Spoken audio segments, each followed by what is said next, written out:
If you're an athlete, or maybe if you're not an athlete, but do you get head colds? Do you get upper respiratory issues? Do you have hay fever?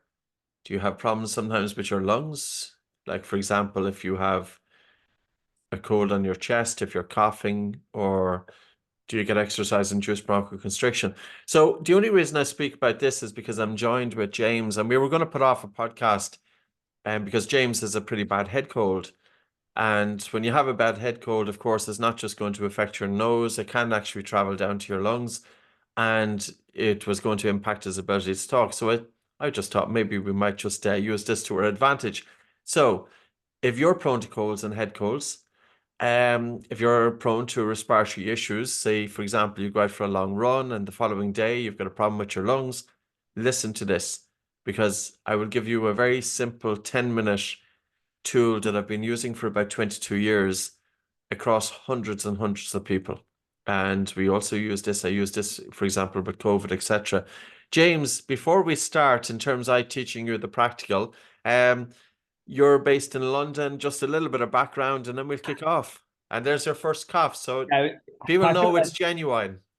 I feel like it would be wrong if I didn't start with a cough there. But yeah, I'm based in London, in Wimbledon, and I'm a personal trainer, have been for the last decade. And I've kind of moved a lot of my work now online, but I still teach group classes and one-to-one sessions every week. So I'm working with around 120 to 150 people each week, which is still amazing. And yeah, I've just absolutely loved my fitness journey, and now that has naturally progressed into the work of how we breathe. And the two go hand in hand. And before we were having a conversation off air. You were thinking that possibly when you're in a gym environment and you're surrounded by people who are breathing through their mouth and breathing heavy through the mouth, that it could be a little bit of a breathing ground in terms of the air that's coming from their lungs. If they have an issue, other people are going to be breathing that in. Yeah, I mean, I think it has to be, right? It's a lot of people in one small room, sweating, breathing heavy, panting through their mouth. And I feel like in that environment, there has to be an increased chance of picking up some form of virus. I think so. I think so. There's no windows open, I'm assuming. Unfortunately, not. It very much is a basement vibe with extreme lighting and high music. But unfortunately, that does come with the poor ventilation other than air conditioning. And of course, there's an occupational hazard there because, or unless you have a mic, are you kind of shouting, or do you have to talk at the top of your voice? Fortunately, the mics have improved massively over the years. I think when I first started, I used to come home and I'd barely be able to speak. But over the last 10 years, the world of fitness has evolved quite significantly. So now I have an amazing mic. So I barely have to raise my voice at all, which is amazing. It does save me a few weekends of not having to, you know, monitor how much I use my voice. Totally, totally, totally. All right. We're going to kick off with your bolt score. Now, it is going to be low, so I have no expectations. If anybody has a head cold, it'll always drop the bolt score, or if there's a problem with your lungs. And very often, your bolt score can be kind of a good indicator of how are your lungs up for it. So we'll kick off with this anyway. So whenever, as we said, this is practical, and hopefully I don't get too distracted and I go off on something else. But I need to get my timer, so I'm just going to open up my phone. Feel under pressure here, Patrick. Do my bolt score in front of you. Oh, this is the performance anxiety kicking in. That's why I don't care at all. It's going to be low, so have no expectations. The bolt score can't be high when there's a respiratory tract issue going on. So that's the reality of it. So whenever you're ready, take a normal breath, and your normal breath in through your nose, and your normal breath out through your nose, and pinch your nose and hold your nose, and just keep holding your breath until you feel the first definite desire to breathe. Or think of it this way: hold your breath for as long as you can and still have normal breathing when you resume breathing. Not that you're forcing your breath into place. So what's the maximum length of time you can hold your breath for and still have normal breathing when you resume breathing? And in fairness, I'd say you went a bit over there because I could see the breath. So we weren't quite normal, but I wouldn't worry about that. It was about 22 seconds or so. Not So bad. it's, in fairness, no, it's pretty good, because when the lungs are affected, so anybody with asthma or exercise-induced bronchoconstriction, especially if there's any sort of symptoms. You know, whenever the airways are narrowed, the breath hold time is significantly reduced. And if those individuals were taking a puff of Ventolin, say somebody with asthma, the Ventolin will help to dilate the airway, and their bolt score immediately increases afterwards. So there's obviously a feedback from the lungs to the brain in terms of breath hold. So James, I'm going to do this 10-minute routine. First Right. of all, I'd like you to just block one nostril and breathe a bit harder through it. Can't really hear anything there, so I'm not sure how open or closed that nose is. Try the other nostril. Again, I can't hear it. So how do you have your phone handy? Yeah. Okay. So just to give the screen a small bit of a wipe, put the screen under your nose, breathe onto it, and then show the halo. Now show the halo. Oh, we can't. Didn't come. Try it again, but without the picture, the black screen. And now the halo. Okay, it looks a fairly even distribution there. Yeah, If not anything, your left nostril is a bit smaller than the right. Interestingly, I think I've been doing a lot of steaming over the last 2 days, and that's definitely helped. And now I feel like it's kind of moved a lot more into my head than actually from my sinuses. Okay. But it's still, it's still very much there because I sound a lot more bunged up than I usually do. Okay. Let's Very, start very much. working on it. So one hand on your, so what I'm going to do is a combination. 4 minutes breathe light, maximum pause. 4 minutes breathe light, maximum pause. 10 minutes. That's it. Yeah. Right. So one hand on your chest, one hand just above your navel, bringing your attention out of your mind and into your body. And just feel the airflow. There's the airflow coming into your body, and there's the airflow leaving your body. So just to tune in on your breathing, and don't worry about how well or not you're breathing. It doesn't really, it doesn't really matter. It doesn't matter at all. Just breathe as normal. So you're just tuning into your breathing pattern. So you're feeling the airflow coming into your body, and you're feeling the airflow as it's leaving the body. Now, what I would like you to do is gently soften and to slow down your breathing to the point that you feel that you are not getting enough air. How do you do that? When you feel the airflow coming into your nose, instead of taking 100% of the breath in, take in about 70% of the breath in. So you're really slowing down and softening the speed of the air as it comes into your nose. And then you're having a really relaxed and a slow and a gentle breath out. And the objective is that your breathing volume is less than what it was before you started. But the key is, if it gets a little bit stressful for you, you have to take a rest. So I need you to reduce the volume of air that you are breathing so that you feel that you're not getting enough air, but not to reduce it by too much that you have involuntary contractions of the diaphragm. So if you do have involuntary contractions of the diaphragm, you take a rest. So you're taking a very soft and slow, gentle breath coming into your nose. And then a really relaxed and a slow, gentle breath out. And with your hands on your chest and tummy, you could apply gentle pressure. So you can just apply gentle pressure with your hands against your chest and tummy. And it's almost that you're getting your hands to do the work. And this way, then, you won't be deliberately interfering with your breathing muscles to reduce your breathing volume. So you're taking a really soft and slow, gentle breath in through your nose, and a relaxed and a slow and a gentle breath out. And the whole purpose is to underbreathe to the point that you are feeling that you're not getting enough air. And we will do this for about 2 minutes more. Soft breath in through your nose. Really relaxed and a slow and gentle breath out. You could close your eyes because sometimes that's helpful as well. You're drawing your attention inwards, and the whole objective is take less air into your body to the point that you feel air hunger. And air hunger is telling you that carbon dioxide is increasing in the blood, the lungs and blood, and as carbon dioxide increases, it helps to open up the airways. Now, also by breathing very softly and slowly through your nose, you pick up the gas nitric oxide that's produced locally inside your nasal airway, but also in the paranasal sinuses. And you're carrying this nitric oxide-laden air down your throat and into your lungs, where it helps open up the airways. And of course, it's very important that the lips are together and your jaws are relaxed and the tongue resting in the roof of the mouth. So you're taking a very soft and slow, gentle breath in and a really relaxed and slow, gentle breath out. And that looks pretty calm. Like, of course, I can pick up in some of the breathing. And the whole objective is for you to hide your breathing so that I don't see as much movement. So again, you're taking soft breath in through your nose. That looks good. And a really relaxed and a slow and a gentle breath out. And at the same time, you're bringing a feeling of relaxation to the body. And even though you feel air hunger in one hand, which is uncomfortable, to bring relaxation to the body and surrender to that air hunger on the other hand. So it's almost as if it's a little bit of a conflict. Air hunger and relaxation at the same time. Now, as you're doing this, you're paying attention to the saliva in the mouth, you're paying attention to the internal temperature of the hands, and you're paying attention to whether it's activating a rest response or not. So the objective here is 1 more minute, is gently soft and then slow down your breathing, James, to the point that you feel air hunger. And yes, it's a bit uncomfortable, but not to have the air hunger too much that you lose control over your breathing. So you're taking a very, very soft and slow, gentle breath in. And then a really relaxed and a slow breath out. And then a very, very soft and slow, gentle breath in. So it's a soft, slow, gentle breath in.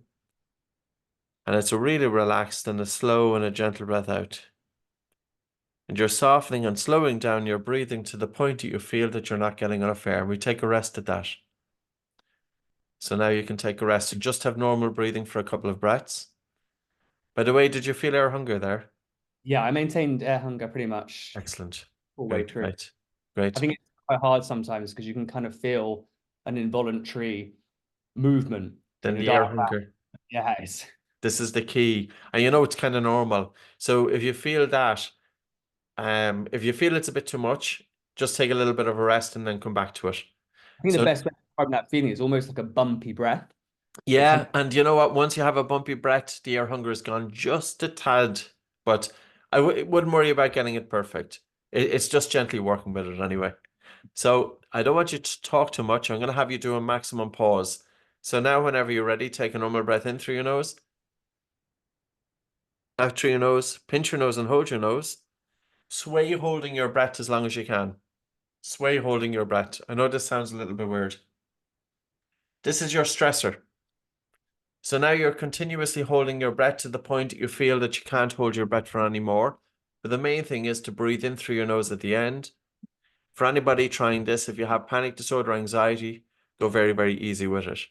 So now from there, we're going back into reduced breathing volume. So one hand on your chest and one hand just above your navel, and using a little bit of pressure with your hands against your chest and tummy. And the objective, James, is that you don't feel that your breathing is bumpy. Now, I wouldn't worry about it because it kind of kicks in anyway, but you're just playing with it, yeah? So if you feel it gets a little bit stressful, just take a rest for 15 seconds, 20 seconds, and then come back to it. So you're taking a normal breath, a very soft and gentle breath coming into your nose, and then a really relaxed and slow, gentle breath out. And the whole objective with this is, can you soften and slow down your breathing to the point that you feel that you're not getting enough air? So it's to underbreathe. So I need you to take about 30% less air into your body. When you take 30% less air into the body, you will feel that you're not getting enough air. How do you do it? Make the breath in softer. Instead of taking 100% of the breath in, take in about 70%. So you're taking a soft, slow, gentle breath coming into your nose, and then a really relaxed and a slow and a gentle breath out. You're softening and slowing down your breathing to the point that you feel that you're not getting enough air. We'll do it for about 3 minutes more. It is uncomfortable. And the air hunger, though, it will be no worse than if you were going for, say, a light jog. It may be the same as if you're going for a fast walk. But there's always a difference between the air hunger that we experience during rest and the air hunger that we experience during physical exercise. We're built to be able to cope with air hunger during physical exercise. We're not built so well to cope with air hunger during rest, but we surrender to that feeling of air hunger. So keep taking less air into your body, James. I need you to feel slightly suffocated. So I need you to feel that you would like to take in a deeper breath. You're taking a soft breath in through your nose and a really relaxed and slow, gentle breath out. And visually, that looks good. Your breathing is slower. The tidal volume is lower. So minute volume is going to be lower. And as a result, carbon dioxide is going to accumulate. And the key is to continue gently softening and slowing down your breathing to the point of air hunger, but not too much that you lose control over your breathing. There's your breath coming into your body. And now a really relaxed and a gentle and slow breath out. And then a soft, gentle breath in through your nose. And a really relaxed and a slow and a gentle breath out. And then a soft breath coming into your nose. And not necessarily to follow my cues, because you're better positioned to change your breathing patterns relative to how you are feeling. So don't worry about following my cues. Just even as the airflow is coming into your nose, your objective is to slow down the speed of the air coming into your nose, almost that your breath in is softer, that there's less turbulence as the airflow is coming into your nose. And then as you're breathing out is to bring a feeling of relaxation to the body and to allow the air to leave the body effortlessly. So you're allowing the air to leave the body effortlessly. And then when you're breathing in, you're taking that soft breath in through your nose. Soft breath in and a really relaxed and a slow and a gentle breath out. So you're just softening and slowing down the speed of your breathing to the point that you feel that you're not getting enough air. The sensation that you're not getting enough air is due to an accumulation of carbon dioxide.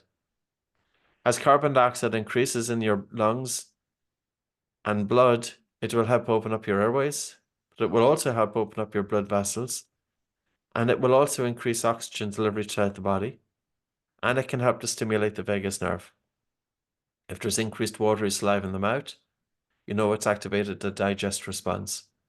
If you're feeling sleepy, it's activated the rest response. If the airways feel more open, it has been a bronchodilator. So there's a lot going on with this. And the other thing is, it feels uncomfortable and you're surrendering to the feeling of air hunger. You know, it's not a nice feeling. It's a primal feeling. A feeling of air hunger is primal. It's a primal fear. So you're just gently softening and slowing down your breathing to the point of air hunger, under breathing to open up the airways. Under breathe to open up your airways. Both your lungs and your nose will open up, dilate as a result of under breathing. Take a rest at that, James. So now I'm going to do the last maximum pause. So whenever you're ready, take a normal breath in through your nose, out through your nose, pinch your nose and hold, and sway. Now I haven't given you much rest, but I really need you to give this a bit of a push up. Keep holding until the air hunger is pretty strong. So keep going, keep pushing, keep going, keep pushing. And when the air hunger is pretty strong, let go, but breathe in through your nose, but give it your best shot. So keep going, keep pushing, keep going, keep pushing, and that's fine. And again, you were able to recover them within a couple of breaths, nothing extreme. Okay, that last exercise is a stressor. The one before that is activating the relaxation response, even though it's a little bit uncomfortable. The two together, we're getting the autonomic nervous system, we're giving it a little bit of a rattle. Plus, both exercises are helping to open up the airways.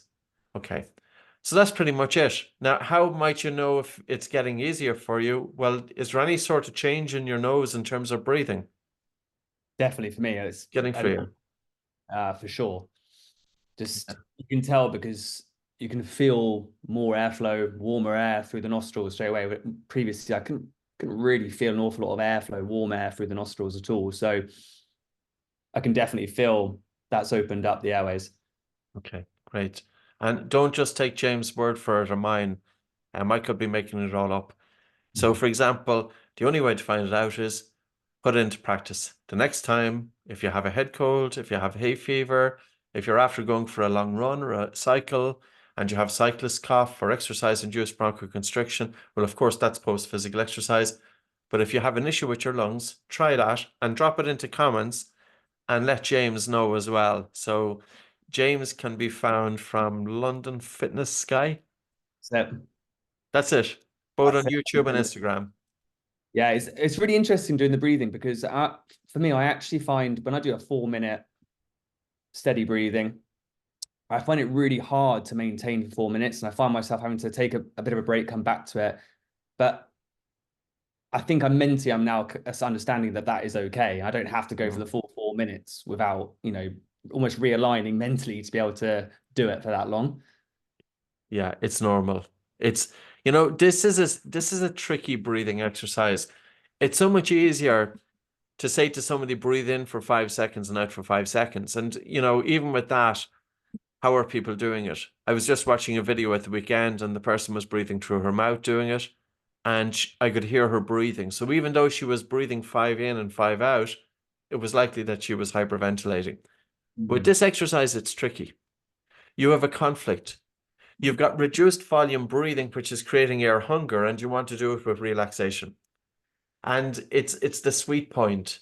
But I have to say, the reduced volume breathing exercise, the breathe light, for me, James, it's really, really brilliant. You know, it's a great little exercise. Um, so thanks very much. In terms of, sorry. No, I was going to say as well, it's sometimes I think because I'm quite competitive myself, I can get frustrated. And I think that's the hardest thing is just allowing myself to relax into it and not feel like I'm under pressure to have to maintain the whole time. So I guess if anyone else doesn't, they feel the same. No, you're not alone.